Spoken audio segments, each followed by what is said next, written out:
26వ వచనం.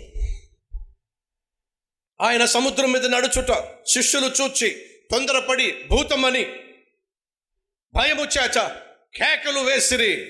వెంటనే అమ్మాట నాకు చాలా ఇష్టం. భయపడిపోతున్నారండి.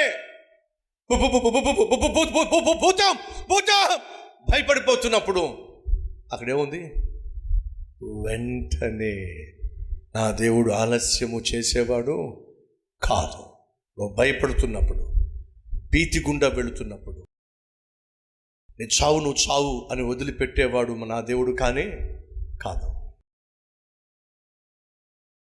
ఏం చేస్తావో చేసుకో, సమస్యను కొని తెచ్చుకున్నావు, నువ్వు నన్నేం చేయమంటావు అని అర్ధంతరంగా నిన్ను విడిచిపెట్టేవాడు కూడా కానే కాదండి. వాళ్ళు భయపడిపోయి కేకలు వేస్తున్నప్పుడు యేసయ్య ఆలస్యం చేశాడా? చూద్దాం ఎంతవరకు భయపడతారో చూద్దాం అన్నాడా? లేదంటే వెంటనే. ఈ మాట మైండ్లో పెట్టుకోండి. నీ జీవితంలో భయం వచ్చినప్పుడు, నీ జీవితంలో భీతి కలిగినప్పుడు, నీ జీవితంలో భద్రత నీకు దూరమైనప్పుడు ఏం జరుగుతుందో తెలుసా? వెంటనే నా దేవుడు కల్లుగా చేసుకుంటాడు అనే వాస్తవాన్ని మాత్రం మర్చిపోకండి. వెంటనే ఏం చేశాడట? యేసు అంటున్నాడు, ధైర్యము తెచ్చుకొనుడే, నేనే, భయపడకుడి అని వారితో చెప్పాను. నువ్వు భయం గుండా వెళుతున్నప్పుడు, భీతి గుండా వెళుతున్నప్పుడు, బాధ గుండా వెళుతున్నప్పుడు, సహోదరి సహోదర, మనల్ని ఆదరించేది, మనల్ని ఓదార్చేది, మనల్ని ధైర్యపరిచేది ఈ లోకంలో ఏదైనా ఉంది అని అంటే అది ఒక్కటే. ఏంటో చెప్పండి? యేసు వాక్యం. ఏమిటది? యేసు వాక్కు, యేసు మాట. అర్థమవుతుందా? ఎందుకు దేవుని సన్నిధికి రావాలి? ఎందుకు క్రమంగా దేవుని సన్నిధిలో దేవుని ఆరాధించాలి? ఎందుకు వాక్యం వినాలి? ఎందుకు వాక్యం చదవాలి, ధ్యానించాలి? సంగమా వినో, నువ్వు బైబుల్ని చదువుతున్నప్పుడు బైబుల్ నిన్ను చదువుతుంది, జ్ఞాపకం పెట్టుకో. నువ్వు బైబుల్ని చూస్తున్నప్పుడు అదే బైబుల్ నిన్ను చూస్తుంది, జ్ఞాపకం పెట్టుకో. నీ స్థితిగతులను చూస్తుంది. కాబట్టి నువ్వు బైబుల్ చదువుతున్నప్పుడు ఎన్నిసార్లు బైబుల్ నిన్ను ఆదరించలా? ఎన్నిసార్లు బైబుల్ నీకు ధైర్యాన్ని ఇవ్వాలా? ఎన్నిసార్లు బైబుల్ నీకు వాగ్దానాన్ని ఇవ్వాలా?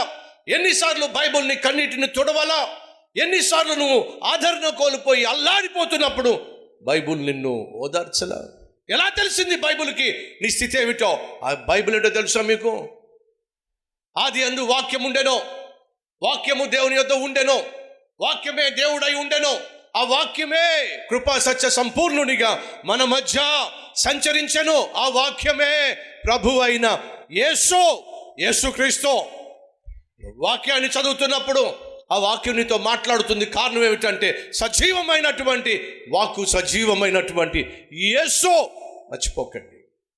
నిన్ను నన్ను ఆదరించగలిగిన, ఓదార్చగలిగిన, ధైర్యపరచగలిగిన, బలపరచగలిగిన, స్థిరపరచగలిగినది ఒకే ఒక్కటే వాక్యం. ఆ వాక్యమే, ఆ వాక్యే ఆ రోజు భయపడుతున్న శిష్యులకు ధైర్యాన్ని ఇచ్చింది. భీతితో నిండిపోయినటువంటి శిష్యులకు భద్రతనిచ్చింది వాక్యమే. వాక్యమే నీకు ధైర్యాన్ని ఇస్తుంది. ఆ తరువాత ఇప్పుడు పేతురు గారి సంగతి చూద్దాం రండి. నేనే, ధైర్యంగా ఉండండి, భయపడతారు ఎందుకు, నేనే. ఆ మాట పేతురు వినగా, ప్రభా నీవే అయితే నీళ్ళ మీద నడిచి నీ వద్దకు వచ్చుటకు నాకు సెలవిమ్మని ఆయనతో అనెను. అలలు ఎగసి పడుతున్నాయి, పడవ అటు ఇటు కొట్టబడుతుంది, సముద్రం లేచి పడుతుంది. అటువంటి సమయంలో యేసు వచ్చాడు. అప్పటికి యేసు సముద్రాన్ని ప్రశాంతపరచలా. ఎప్పుడు సముద్రాన్ని ప్రశాంతపరిచాడంటే ఆయన పడవలో అడుగు పెట్టిన తరువాత సముద్రము నిమ్మలించెను. 32వ వచనము, వారు దోణి ఎక్కినప్పుడు గాలి అణిగెను. అప్పటిదాకా సముద్రం ఏం చేస్తుంది చెప్పండి? ఎగసి పడుతుంది. అలలు ఎగసి పడుతున్నాయి. ఎగసి పడుతున్నటువంటి సముద్రం ఒకవైపు, ఆ సముద్రంలో నడుచుకుంటూ వచ్చిన యేసుక్రీస్తు అది చూసిన పేతురు గారు, ప్రభా త్వరగా వచ్చేసాడు ఆయన మా పడవలోకి, ఈ సముద్రం అణిచివేసే ప్రభా అనాలా వద్దా?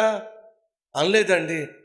నేనే, ధైర్యంగా ఉండండి అని అంటే మనోడు మామూలుడు కాదు. ప్రభువా నువ్వే అయితే నువ్వు అక్కడే ఉండు, నేనే నీ దగ్గరకు వస్తా. సామాన్యుడా అసామాన్యుడా చెప్పండి? అందరిలాగా ఆలోచించలా, డిఫరెంట్గా ఆలోచించాడు. అందరూ ఆశించింది ఏమిటంటే యేసయ్య త్వరగా వచ్చేసి మా పడవలో అడుగు పెట్టి సముద్రాన్ని శాంతింపచే ప్రభువా అని అందరూ ఆశించారు. కానీ పేతురు మాత్రం అందరిలా ఆలోచించలా. ప్రభువా నువ్వే అయితే నీ దగ్గర నేను వచ్చేలాగునా ఆజ్ఞాపించు అంటే, అసాధ్యాన్ని నేను చూడాలనుకుంటున్నా, నా జీవితంలో నువ్వు చేస్తున్న అసాధ్యాన్ని నేను కూడా చేయాలనుకుంటున్నా. మిగతా వాళ్ళు ఏమనుకుంటున్నారు? యేసయ్య వచ్చి పడవలు అడుగు పెడితే చాలు, సముద్రాన్ని శాంతింప చేస్తే చాలు, మనం బ్రతికి బఠానీలు తింటే చాలు అనుకుంటున్నారు. కానీ పేతురు అలా అనుకోలేదండి. యేసయ్య నువ్వే అయినట్లయితే ఆజ్ఞ ఇవ్వు, నేను కూడా నడిచొస్తాను. మళ్ళా చెప్తున్నా, ప్రశాంతంగా ఉన్న సముద్రం కాదది. ఎలా ఉంది? ఎగసి పడుతున్న సముద్రం. ఎగసి పడుతున్న సముద్రంలో కాలు వేయాల్సి వస్తే వేస్తామా? అది కూడా నడి సముద్రం. సముద్రం మధ్య ఎన్ని 100 మీటర్లు లోతుందో తెలియదు. కానీ పేతురు ఓ అసాధ్యాన్ని సాధ్యం చేయాలని ఆశపడ్డాడండి. అది చూసిన యేసయ్య రా అన్నాడండి. భూమి మీద యేసుక్రీస్తు తర్వాత ఎగసి పడుతున్న సముద్రం మీద నడిచిన వాడు ఎవడైనా ఉన్నాడు అని అంటే ఒకే ఒక్కడు. ఎవరు చెప్పండి? పేతురు. 12 మంది ఒక లెక్క, 11 మంది ఒక లెక్క, పేతురు మరొక లెక్క. అసాధ్యాన్ని సాధ్యం చేయాలని ఆశపడ్డాడు. అలల మీద నడుచుకుంటూ ఎగసి పడుతున్న అలల మీద నడుచుకుంటూ వెళ్ళాడండి. ఒక విషయం చెప్పాలని ఆశపడుతున్నాను. క్రికెట్లో 11 మంది క్రికెట్ ఆడతారు. అందరూ క్రికెట్ ఆడతారు. ఎవడో ఒక్కడే ఆ మ్యాచ్ని గెలిపిస్తాడు. వినో, ఆడేవాడిగా మాత్రమే ఉండిపోవద్దు, ఆటను గెలిపించేవాడిగా నువ్వు ఉండాలి. అది దేవుడు కోరుకుంటున్నాడు. నీ జీవితంలో నువ్వు ఒక అసాధ్యాన్ని సుసాధ్యం చేసుకోవాలి అని అంటే యేసయ్య వైపే చూడు. అప్పుడే నీ జీవితంలో అద్భుతం చూస్తావు. భయపడద్దు. ఎగసి పడుతున్న కెరటాలను చూసి వాటిని అణిచివేసే యేసు వైపు చూసి అసాధ్యాన్ని సాధ్యపరచుకో. ఈరోజు దేవుడు నాతో మాట్లాడాడు. ఈ సందేశం నాకు అత్యవసరం.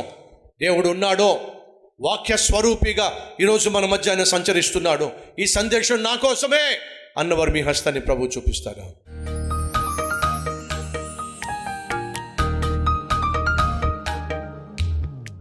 మహాపరిశుద్ధుడు అయిన ప్రేమ కలిగిన తండ్రి, సూటిగా స్పష్టంగా ప్రతి ఒక్కరితో మాట్లాడినందుకు మీకు వందనాలు, స్తుతులు, స్తోత్రాలు చెల్లిస్తూ, విశ్వాసానికి కర్తవైన నిన్నే చూస్తూ, నీ వైపే చూస్తూ, మా జీవితంలో ఏవైతే అసాధ్యాలుగా ఉన్నాయో వాటిని సాధ్యపరుచుకొని ఎవ్వరికీ వీలు కాని, ఎవ్వరికీ చేత కాని దాన్ని మా జీవితంలో నువ్వు చేయడం చూసి నాయనా నీ నామం మహిమపరచబడాలి, ఘనపరచబడాలి. అయ్యా, లోకాన్ని చూస్తే కృంగిపోతాం, కుప్పగూలిపోతాం, మునిగిపోతాం.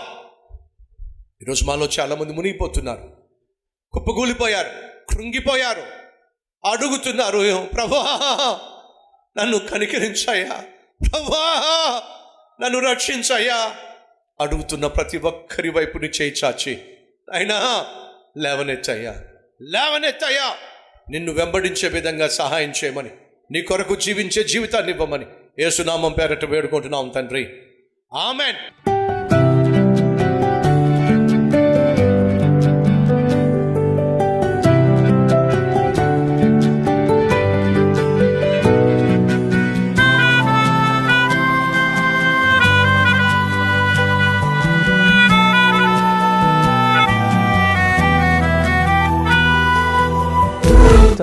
డైలీ డివోషన్ ఆశీర్వాదకరంగా ఉంటే 10 మందికి షేర్ చేయండి, లైక్ చేయండి, అలాగే ఖచ్చితంగా కామెంట్ పెట్టండి.